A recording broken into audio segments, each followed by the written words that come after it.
วันนี้เอกจะมารีวิวกระเป๋าเบอร์กินทุกไซส์ครบกันเลยแบบนี้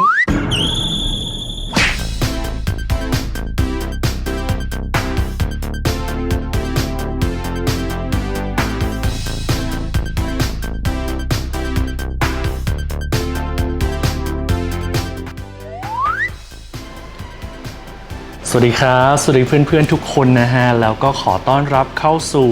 Bad Boy Channel เช่นเคยนะฮะแล้วก็มาพบกับเอกอีกแล้วนะครับใน EP นี้เพื่อนๆคงจะเห็นจากในต้นคลิปเรียบร้อยแล้วนะฮะว่าวันนี้เอกจะมาพูดกันถึงเรื่องของกระเป๋าเบอร์กินนั่นเองนะฮะซึ่งเอกจะนำกระเป๋าเบอร์กินทุกไซส์มาพูดแล้วก็รีวิวให้ฟังกันครบกันเลยแน่นอนนะฮะเรื่องนี้เป็นหนึ่งในท็อปิกที่เพื่อนๆนะฮะรีเควสเข้ามาหาเอกค่อนข้างเยอะนะฮะหลังจากที่เอกได้มีการปล่อยคลิปเทียบเคลลี่ในทุกไซส์ไปแล้วนะฮะก็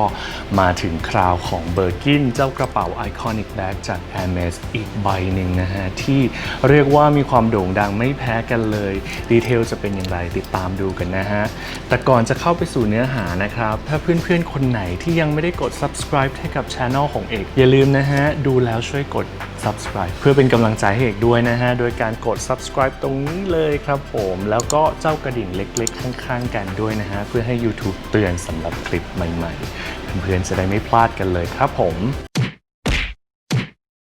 ก่อนจะเข้าไปสู่การรีวิวกระเป๋าเบอร์กินในทุกๆไซส์เอกมีเกรดเล็กเกรดน้อยอยากจะมาฝากนะฮะเพื่อนๆทราบกันไหมฮะว่าจริงๆแล้วเจ้ากระเป๋าเบอร์กินเนี่ยเขามีอายุไม่นานมากนะฮะเริ่มทำตลาดมาในช่วงปลายเขาบอกว่า หนูมากวนตลอดเลยอะลูกคนสวยหนูอยากเข้ากล้องอีกแล้วอะลูก เพิ่งอยู่ในช่วง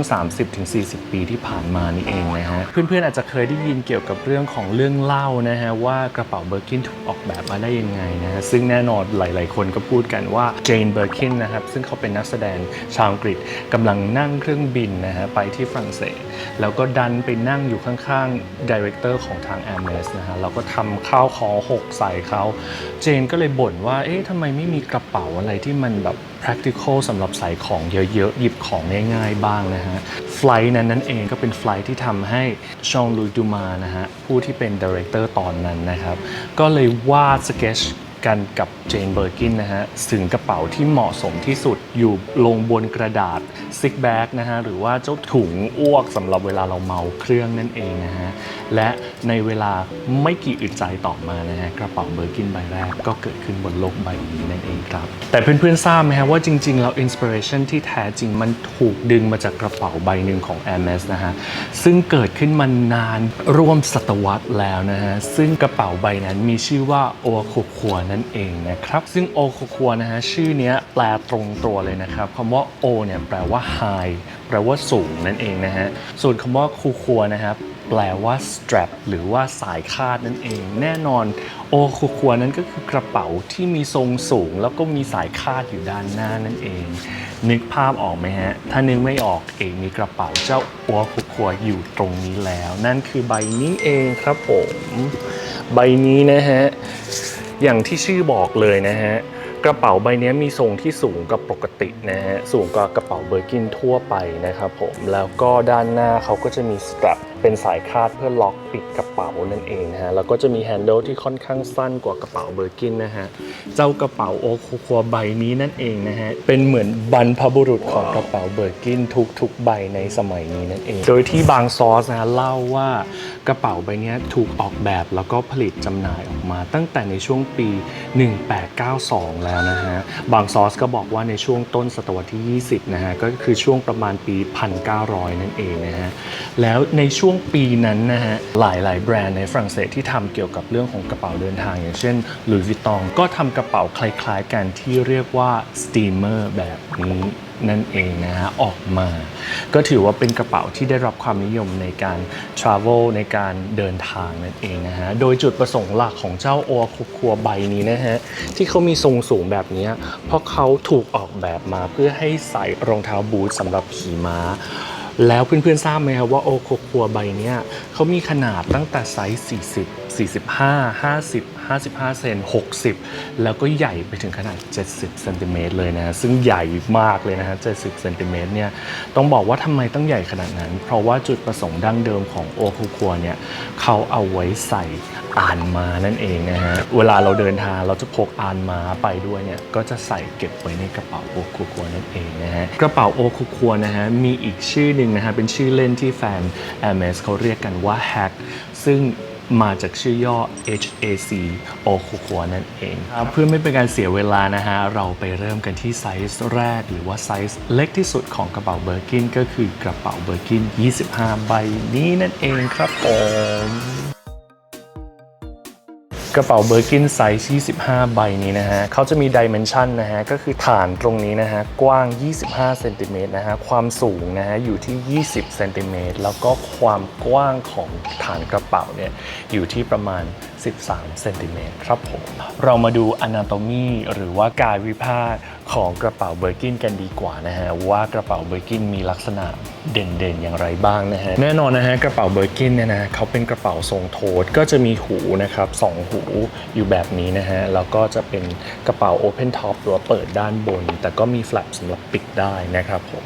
ลักษณะเด่นของเขาที่ต่างจากเคลลี่เลยนะฮะก็คือเขาจะมีหู2หูนะครับผมแล้วก็อีกอย่างหนึ่งที่เด่นนะฮะก็คือเจ้าสายคาดตรงนี้นะครับผมที่จะสามารถดึงมาคาดปิดไว้ด้านหน้าได้นะฮะแล้วก็จะมีตัวรองสายคาดตรงนี้นะฮะเป็นแท่งโลหะลักษณะแบบนี้นะฮะซึ่งเราก็สามารถที่จะเอาสายเนี่ยสอดเข้าไปจากทางด้านบนนะฮะเพื่อที่จะเก็บสายเขาให้อยู่ในระดับที่เหมาะสมได้นะฮะบริเวณด้านหน้านะฮะเขาจะมีตัวเทิร์นล็อกตรงกลมๆตรงนี้นะฮะที่เป็นตัวคล้องโลหะที่ปิดสายด้านหน้าตรงนี้แล้วก็คล้องกับกุญแจนั่นเองครับผมส่วนด้านบนเทิร์นล็อกนะฮะก็จะมีสแตมป์ Hermes Paris Made in France นะฮะซึ่งก็เป็นสแตมป์ของแบรนด์เขานั่นเองนะครับผมบริเวณด้านหลังของกระเป๋านะฮะก็จะเป็นหนังเรียบๆแบบนี้นะฮะตรงบริเวณก้นกระเป๋านะครับผมก้นกระเป๋าเนี่ยก็จะมีฐานรองกระเป๋า2ด้านนะฮะแล้วก็จะมีหมุด4จุดนะฮะเพื่อรองกระเป๋าเวลาที่เราวางไว้บนพื้นไปอยู่กันที่ด้านในเลยนะครับผมด้านในของกระเป๋าเบอร์กินนะฮะเขาก็จะเป็นช่องเดียวโล่งๆนะฮะเพียงแต่ว่าจะมีบริเวณด้านหน้าตรงนี้นะฮะที่เป็นพ็อกเก็ตกว้างๆนะครับให้เราสามารถใส่ของได้นิดหน่อยนะครับผมแล้วก็บริเวณด้านหลังด้านในตรงนี้นะฮะก็จะมีซิปเล็กๆนะฮะให้เราสามารถเปิดเพื่อใส่ของเข้าไปด้านในกระเป๋าได้นั่นเองครับผมแล้วก็แน่นอนนะฮะกระเป๋าเบอร์กินก็จะมาพร้อมกับชุดกุญแจแบบนี้นะครับผมก็จะมีแม่กุญแจนะฮะแล้วก็ลูกกุญแจที่อยู่ด้านในคลอเชตแบบนี้นั่นเองนะครับผมและนี่นะฮะก็จะเป็น Anatomy ของกระเป๋าเบอร์กินนะฮะไม่ว่าจะเป็นไซส์เล็กแบบนี้หรือว่าเจ้าไซส์ใหญ่แบบนี้นะฮะเขาจะมีดีเทลเหมือนกันทุกอย่างเลยนะครับเรามาพูดกันต่อว่าแล้วกระเป๋าไซส์25เซนติเมตรนี่นะฮะหรือว่าเบอร์กิน25เนี่ยเหมาะกับใครบ้างนะฮะเอกก็ต้องบอกก่อนเลยนะฮะว่ากระเป๋าเบอร์กิน25เนี่ยนะฮะเป็นไซส์ที่มีความนิยมอย่างสูงมากนะฮะโดยเฉพาะสำหรับผู้หญิงเอเชียนะครับในประเทศไทยเองนะฮะสาวๆก็เลือกที่จะใช้กระเป๋าไซส์25เนี่ยเป็นหลักรวมถึงคุณแม่ของเอกด้วยนะฮะเพราะอะไรเพราะว่าเขามีไซส์ที่ค่อนข้างเหมาะสมกับสรีระของผู้หญิงเอเชียที่ตัวค่อนข้างเล็กนะฮะที่สำคัญแม้ว่าจะเป็นไซส์ที่เล็กที่สุดนะฮะแต่ว่าด้วยความกว้างด้วยความจุของกระเป๋าเนี่ยสามารถจุของได้เยอะพอสมควรเลยนะฮะเดี๋ยวเอกจะลองทดสอบให้ดูว่าเจ้ากระเป๋าเบอร์กิน25จุอะไรได้บ้างนะฮะอย่างแรกเลยนะฮะเอกเชื่อว่าสาวๆหลายคนก็ต้องพกก็คือกระเป๋าเครื่องสำอางถูกไหมฮะก็สามารถใส่กันเข้าไปได้ร่มนะครับช่วงนี้ฤดูฝนกระเป๋าสตางค์ใบยาวอย่างเช่น Kelly Wallet ใบนี้ถามว่าสามารถใส่ได้ไหม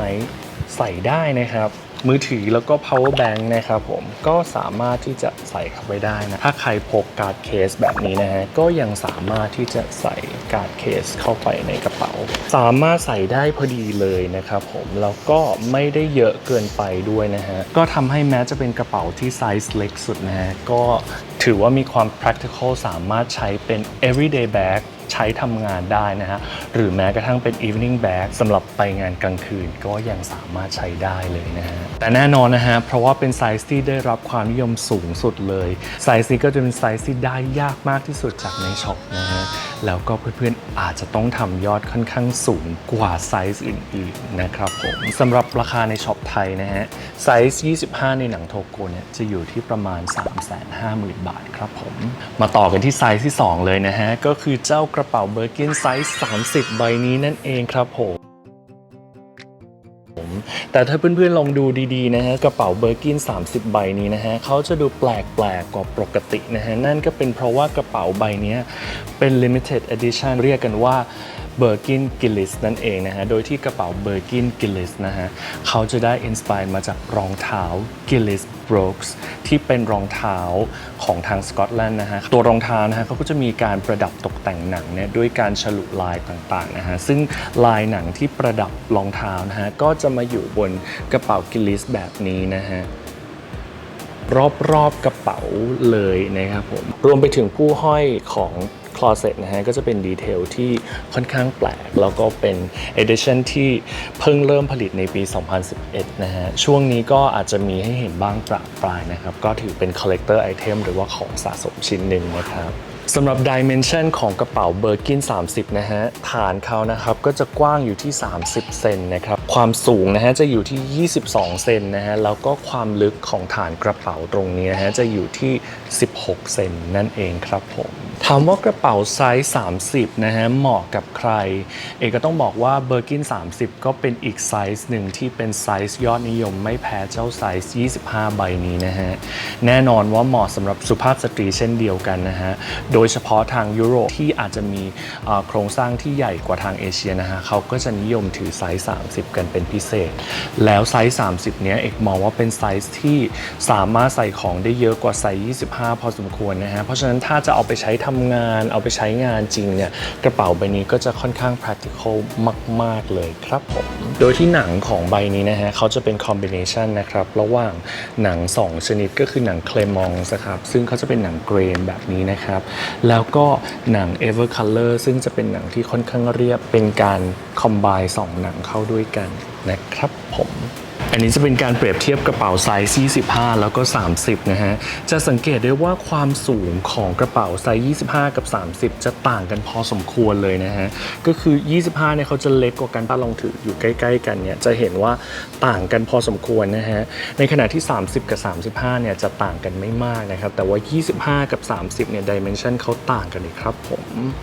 นี่ด้านข้างนะฮะด้านข้างก็จะเห็นว่ากระเป๋าเตี้ยกว่าพอสมควรนะฮะฐานกว้างอาจจะไม่ต่างกันมากนะฮะแต่ว่าด้วยความสูงเนี่ยไซส์25จะเล็กกว่า handle หรือว่าหูจับนะฮะก็เล็กนะฮะไม่สามารถที่จะเอามือคล้องเข้าไปข้างในได้นะฮะแต่ในขณะที่ไซส์30นะฮะเราสามารถเอามือคล้องเข้าไปเพื่อเราสามารถสะพายที่แขนได้นะฮะแต่ว่าไซส์25เนี่ยอาจจะต้องเป็นผู้หญิงที่แขนเล็กนิดนึงนะฮะถึงจะสะพายได้ถ้าไม่อย่างนั้นก็อาจจะต้องเป็นกระเป๋าที่ถือได้อย่างเดียวนั่นเองครับ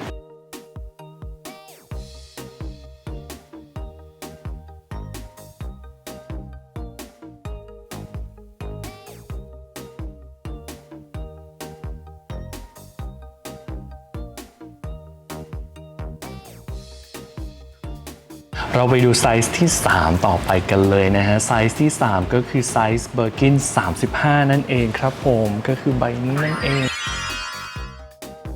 นะฮะสำหรับใบนี้นะฮะเป็นใบที่พิเศษเพราะว่าเป็น exotic skin นะฮะถ้าเพื่อนๆลองดูที่บริเวณ blind stamp ด้านบนนะฮะก็จะเห็นสัญลักษณ์เจ้าหมวกแบบนี้นะฮะสัญลักษณ์ตรงนี้บ่งบอกว่ากระเป๋าใบนี้ทำมาจากหนังจระเข้พันธุ์โพโรซุสซึ่งเป็นพันธุ์ที่มีเกล็ดสวยที่สุด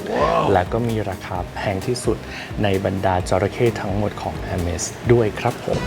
สำหรับ dimension ของกระเป๋าเบอร์กิน35นะฮะตรงฐานนะครับจะอยู่ที่35เซนครับผมส่วนความสูงของกระเป๋านะฮะจะอยู่ที่25เซนครับผมและก็ความกว้างของฐานด้านล่างตรงนี้นะฮะจะกว้างอยู่ที่18เซนครับสำหรับไซส์35เหมาะกับใครนะฮะไซส์35เนี่ยเอกมองว่าเป็นไซส์แรกที่เริ่มเหมาะกับผู้ชายนะฮะสำหรับตัวเอกเองที่มีสรีระความสูงประมาณ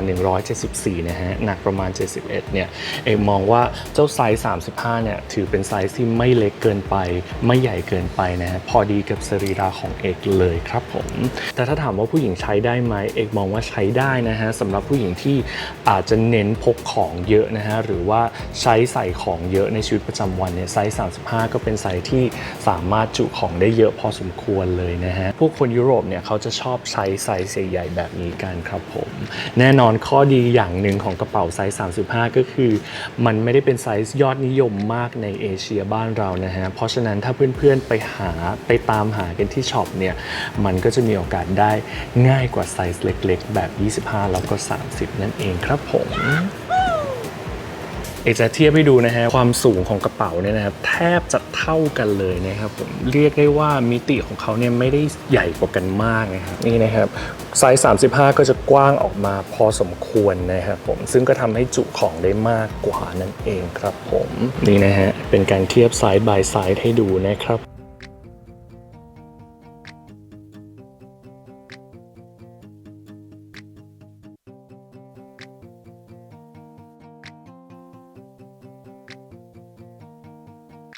ไซส์35สามารถใส่อะไรได้บ้างไซส์35ใส่ได้เยอะเลยนะฮะก็คือใส่ได้ทุกอย่างที่บอกมาเลยสำหรับเพื่อนๆคนไหนที่อาจจะต้องพกแล็ปท็อปไปทำงานนะฮะหรือว่าเอกสารไซส์ A4 A4 นะฮะเราสามารถ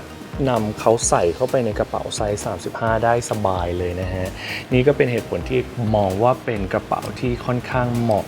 สำหรับการทำงานด้วยนะครับผมเพื่อนๆทราบไหมฮะว่ากระเป๋าเบอร์กิน35เนี่ยถือเป็นไซส์ที่สวยที่สุดในบรรดาเบอร์กินทั้งหมดเลยนะฮะถามว่าทำไมเขาถึงเป็นไซส์ที่สวยที่สุดก็เพราะว่ากระเป๋าเบอร์กิน35นะฮะตามประวัติศาสตร์แล้วเนี่ยเขาเป็นกระเป๋าไซส์แรกที่ถูกผลิตออกมานะฮะนั่นก็คือที่ชองหลุยส์ดูมาเนี่ยเขาสเก็ตช์กับเจนเบอร์กินบนเครื่องบินเนี่ยเขาสเก็ตช์ให้เป็นไซส์35แล้วก็ผลิตไซส์35ขึ้นมาเป็นไซส์แรกนั่นเองนะฮะเขาก็เลยมีไซส์ที่ perfect ที่สุดมี proportion ที่เหมาะสมที่สุดสำหรับกระเป๋าเบอร์กินนั่นเองครับผมในเวลาต่อมาเนี่ย Hermes ถึงผลิตไซส์เล็กๆอย่างเช่น30แล้วก็25ออกมาเพิ่มครับเอาละครับมากันที่ไซส์สุดท้ายแล้วนะฮะก็คือเจ้า Birkin 40 ใบนี้นั่นเองครับสำหรับ Birkin 40 ใบนี้นะฮะเขาก็จะมีความกว้างของฐานนะฮะอยู่ที่40เซนติเมตรนั่นเองครับความสูงนะฮะจะอยู่ที่30เซนติเมตรนะฮะแล้วจะมีความลึกของฐานนะฮะอยู่ที่21เซนติเมตรนั่นเองครับผมกระเป๋าไซส์40นะฮะก็ถือเป็น Birkin ไซส์ที่ใหญ่ที่สุดที่ Hermes ผลิตออกมาเลยนะฮะโดยที่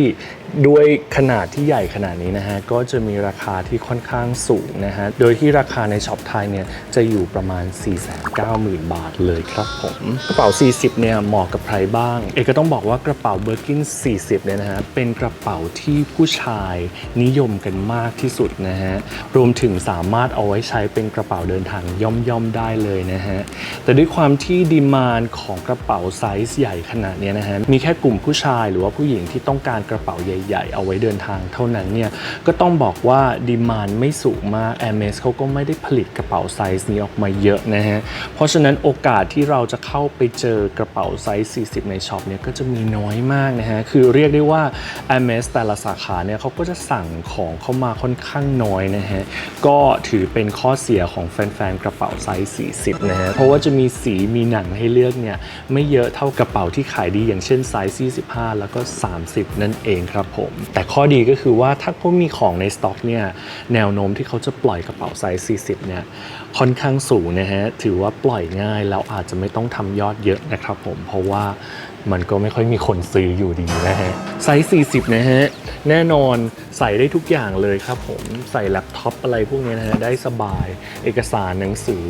รวมถึงเสื้อผ้านะฮะถ้าเราจะไปค้างแบบว่าคืน2คืนนะฮะสามารถใส่เสื้อผ้าอะไรได้สบายเลยนะฮะถือว่าเป็น travel bag ใบหนึ่งเลยนะฮะเราจะเห็นได้ว่า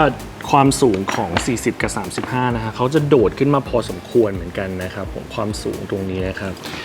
ด้านข้างนะครับก็ถ้ามองด้านข้างจะเห็นเลยนะครับว่าความสูงความกว้างก็จะใหญ่ขึ้นมาพอสมควรเลยครับผม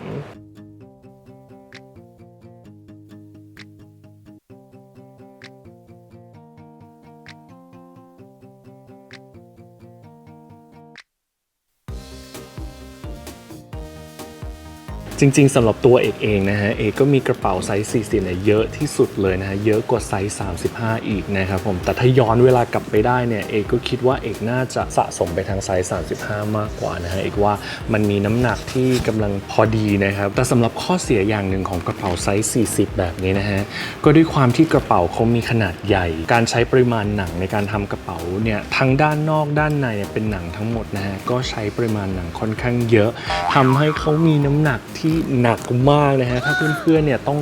ถือกระเป๋าใบนี้แล้วเดินทั้งวันเนี่ยนะฮะเอกบอกได้เลยนะฮะกล้ามขึ้นแน่นอนครับผมเด็กจะให้ลองเทียบระหว่างกระเป๋าเบอร์กินกับกระเป๋าโอคุคัวดูนะฮะว่าเขามีความต่างกันอย่างไรนะครับ2ใบนี้นะฮะเขาเป็นกระเป๋าไซส์40เหมือนกันนะฮะนั่นก็แปลว่าบริเวณฐานนะครับด้านล่างเนี่ยเขากว้าง40เซนติเมตรเหมือนกันนะฮะแต่ว่า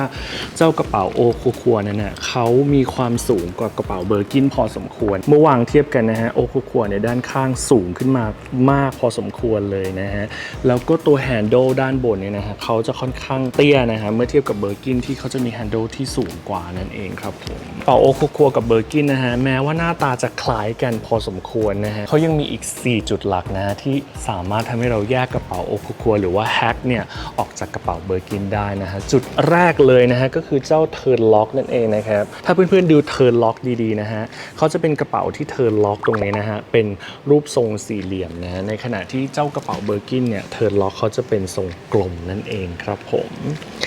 จุดที่2นะฮะก็คือ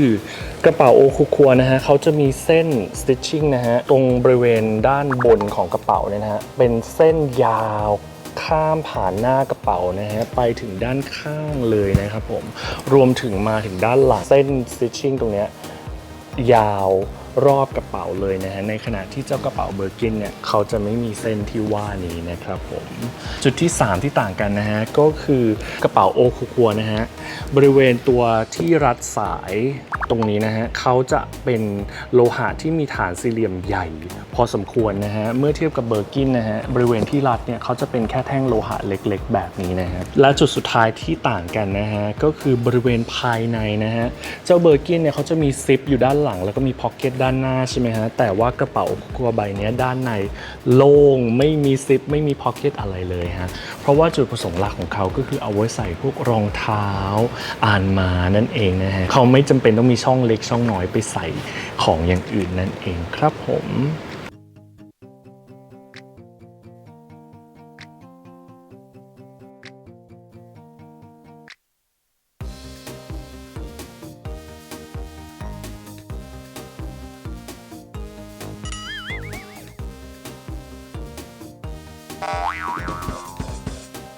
นอกจาก4ใบที่เอกโชว์ไปวันนี้นะฮะเพื่อนๆทราบไหมครับว่าจริงๆนะ Hermes ยังเคยผลิตไซส์เล็กจิ๋วๆอย่างเช่น Micro Birkin แบบนี้นะครับซึ่งเขาจะมีความกว้างอยู่เพียง15เซนเท่านั้นนะฮะแต่ตอนนี้ก็ไม่ได้ผลิตแล้วนะฮะอีกไซส์หนึ่งที่ผลิตออกมาในช่วงนี้นะฮะก็คือ Birkin 20 Limited Edition ที่เป็น Full บวก2 Honoré แบบนี้เลยนะฮะเขาจะได้ inspiration นะฮะมาจากสาขาหลักของ Hermes ที่ปารีสนะฮะโดยการนำเอาฟาซาดของตึกนะฮะมาทำเป็นตัวกระเป๋าลักษณะแบบนี้นั่นเองครับผมและสำหรับไซส์ใหญ่ๆนะฮะ Hermes ก็เคยผลิตไซส์45รวมไปถึงไซส์50เซนด้วยนะฮะซึ่งมีขนาดใหญ่มากเลยนะฮะอาจจะไม่ต่างจากไซส์40เท่าไหร่แต่วิธีการดูนะฮะให้ดูที่ก้นกระเป๋านะครับเพราะว่าไซส์40เนี่ยเขาจะมีหมุดอยู่4จุดนะฮะแต่ว่ากระเป๋าไซส์45แล้วก็50เนี่ยจะมีหมุดอยู่ด้วยกันถึง6จุดครับผมแต่ตอนนี้ทั้ง2ไซส์ก็ไม่ได้ผลิตแล้วนะฮะปัจจุบันนะฮะไซส์ที่ใหญ่ที่สุดที่ Hermes ผลิตมาก็คือไซส์40นั่นเองครับแล้วนั่นก็คือการรีวิวกระเป๋าทั้ง4ไซส์ครบกันเลยของ Hermes ตั้งแต่ไซส์25 30นะฮะ35แล้วก็40ใบนี้นั่นเองครับมาในธีมดำแดงกันเลยนะฮะวันนี้ก็หวังว่าคลิปนี้นะจะมีประโยชน์ต่อเพื่อนๆทุกคนนะหรือว่าใครที่สนใจที่จะหากระเป๋าที่เหมาะสมที่สุดสำหรับตัวเองนะฮะใครที่ยังตัดสินใจไม่ได้นะฮะว่าเราจะเอาไซส์25ดีหรือ30ดีนะฮะผู้ชายคนไหนที่กำลังดูอยู่แล้วลังเล35 40นะฮะก็หวังว่าคลิปนี้นะฮะจะมีประโยชน์แล้วก็ช่วยให้ตัดสินใจง่ายขึ้น ครับผมเช่นเคยนะฮะก่อนจากกันถ้าเพื่อนๆชื่นชอบในคลิปนี้นะครับเอกรบกวนช่วยกดไลค์คลิปนี้ด้วยนะฮะแล้วก็กดแชร์ไปยังแพลตฟอร์มของเพื่อนๆด้วยนะฮะเพื่อเป็นกำลังใจให้กับเอกแล้วก็ Backboy Channel ในการทำคลิปต่อๆไปกันเลยสำหรับ EP หน้านะฮะเอกจะนำกระเป๋ารุ่นไหนมารีวิวจะมาพูดกันถึงเรื่องของอะไรก็ฝากเพื่อนๆติดตามดู Channel ของเอกกันด้วยนะครับสำหรับวันนี้เอกต้องขอตัวไปก่อนแล้วสวัสดีครับ